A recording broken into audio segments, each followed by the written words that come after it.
Hello and welcome to this course on interpersonal communication. I am your course lecturer. My name is Elastus Mamwe, and I am excited that we get to discuss this very, very interesting course.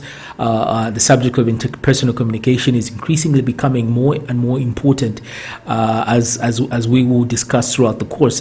In today's lecture, I will be introducing what interpersonal communication is by going through some definitions and also discussing the principles and some of the myths about what interpersonal communication is.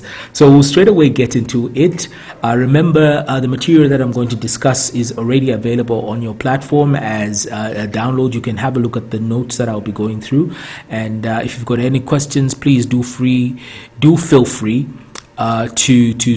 to ask, and we can have a conversation on this particular topic as well in the forums. So let's get into it. Defining interpersonal communication. Interpersonal communication skills are critically important and are gaining more and more importance as we will discover throughout the course. Interpersonal communication can be a useful tool for offering constructive criticism, managing conflict, providing comfort and support, and sharing a humorous moment. You will certainly use interpersonal communication for these reasons, but you'll find that the skills you require to communicate at an interpersonal level are also important for a variety of other situations. Because interpersonal communication is always a part of your life, you may find it difficult to think about it as a topic that you can study. In this course, one of the things that we'll do is that we'll offer you a deeper understanding of what interpersonal communication is about. And so let's begin by getting into the definitions. But before we get into the definitions, there are two things that are part of interpersonal communication that I thought we should talk about. And number one is the idea of interpersonal. Interpersonal is sort of a concatenation of two words. Coming together of two words, inter and personal. So inter implies the fact that there's sort of a connectivity involved. There's a sort of, involves more than just one entity. It involves more than just one person. There's a certain level of interconnectivity. When you engage in interpersonal communication, you and that person that you're communicating to are sort of linked. So that's the inter element. And then personal is that it's a personal process. It's a process that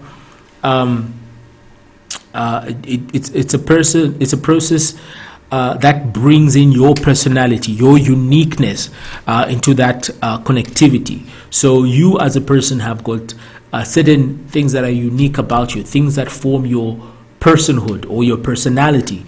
And those are some of the things that you bring to that link, that communication. So that's what intercommunication is about. But now let's get into a working definition that we'll use for the rest of this course. And we'll say interpersonal communication is the process of message transaction between people to create and sustain a shared meaning. Number one, it's a process. It involves a message transaction, and that message transaction is supposed to bring shared meaning amongst the people that are communicating. Let's try to expand on those three elements: the process, the message, as well as the meaning. The process of communication the implication is that it's a process that is always ongoing. You always have communication happening at any time.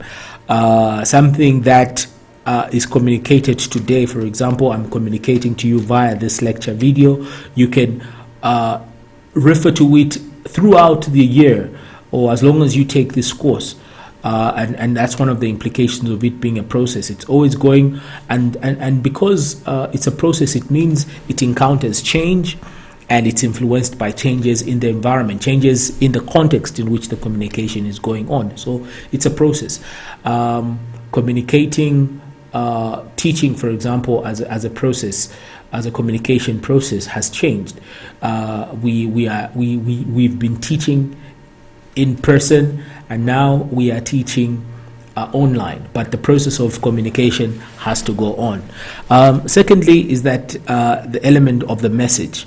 Now, messages, both verbal and non-verbal, are vehicles we use to interact with others, but messages are not enough to establish interpersonal communication. And there's a reason why that is. So a message on its own you have to have a certain assumption about the message, and that is the fact that the message can be understood. So the message is exchanged, the message is transferred. That's the important thing. But the third element comes into play, and that's the aspect of meaning.